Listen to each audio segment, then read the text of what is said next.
दोस्तों, जरा सोचिए, दुनिया के सबसे बड़े पावर गेम में अचानक ऐसा क्या हुआ कि भारत और रूस की एक चाल ने अमेरिका, चीन और पाकिस्तान जैसे देशों को एक साथ बेचैन कर दिया। ये कोई साधारण डील नहीं है, ये वो चाल है जो आने वाले 20 से 30 साल की जियोपॉलिटिक्स को रीराइट कर सकती है। हाल ही में ट्रंप प्रशासन की सलाहकार मैरी ब्रॉड ने भारत पर सीधा हमला बोलते हुए कहा कि भारत ग्लोबल नियमों की अनदेखी कर रहा है। लेकिन असली कहानी इससे कहीं ज्यादा गहरी है। इस पूरे भू राजनीतिक तूफान की जड़ है भारत रूस के बीच हुआ लॉजिस्टिक्स सपोर्ट एग्रीमेंट, एक ऐसा समझौता जो कागज पर भले छोटा लगे, लेकिन जमीन और समुद्र में इसका असर विस्फोटक है। अब जरा इसे समझिए, अगर भारतीय नौसेना का कोई जहाज लंबी मिशन पर है और उसे अचानक ईंधन, हथियार, राशन या मरम्मत की जरूरत पड़ती है, तो पहले उसे हजारों किलोमीटर दूर अपने बेस पर लौटना पड़ता था। लेकिन अब वही जहाज सीधे रूसी नेवल बेस में जाकर सारी सुविधाएं ले सकता है और बदले में रूस के जहाजों को भारत में वही सुविधा मिलेगी। मतलब अब दूरी खत्म, सीधा सैन्य कनेक्शन शुरू।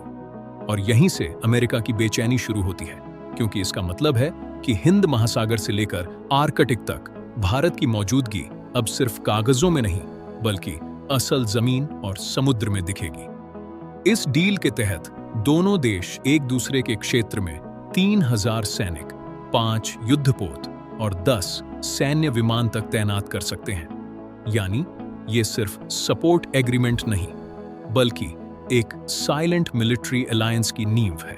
अब सवाल उठता है, जब अमेरिका खुद दुनिया भर में अपने सैकड़ों मिलिट्री बेस फैला चुका है, यूरोप से लेकर मिडिल ईस्ट और एशिया तक, तो भारत के इस कदम से इतनी परेशानी क्यों?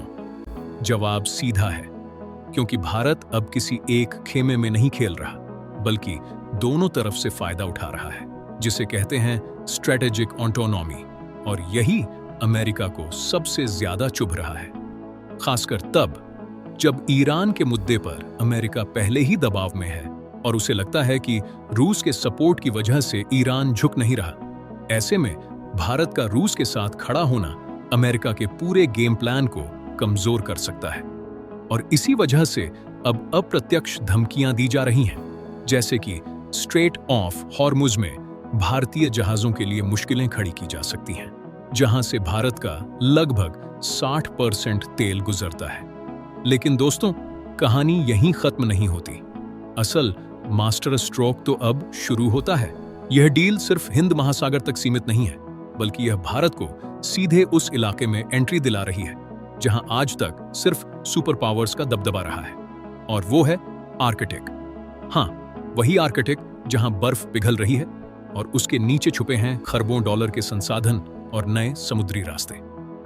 और इस पूरे खेल का सबसे खतरनाक और दिलचस्प हिस्सा है नॉर्दर्न फ्लीट, रूस की वो टॉप सीक्रेट नेवल फोर्स जो आर्कटिक के बर्फीले इलाके में तैनात है, जहां परमाणु पनडुब्बियां, आइस ब्रेकर जहाज और हाईटेक मिलिट्री सिस्टम 24 घंटे एक्टिव रहते हैं। इस डील के जरिए भारत को अब इस अल्ट्रा सेंसिटिव जोन में एक्सेस मिल रहा है। मतलब अब भारत सिर्फ एक रीजनल पावर नहीं, बल्कि एक ग्लोबल मैरीटाइम प्लेयर बनने की दिशा में तेजी से बढ़ रहा है।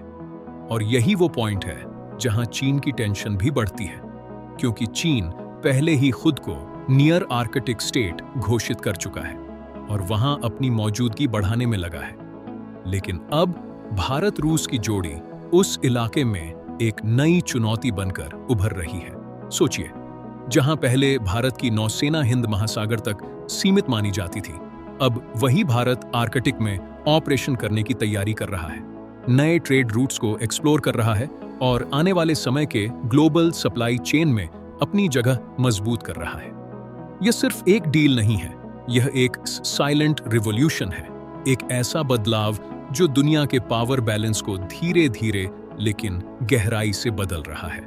अगर आप चाहते हैं कि आगे मैं बताऊं कि कैसे तेल, आर्कटिक रूट और चीन अमेरिका की टक्कर इस डील को और भी खतरनाक बनाती है, तो अब भी कमेंट में जय हिंद लिखिए और इस वीडियो को लाइक जरूर करें, क्योंकि आगे जो खुलासा होगा वो आपका नजरिया बदल देगा।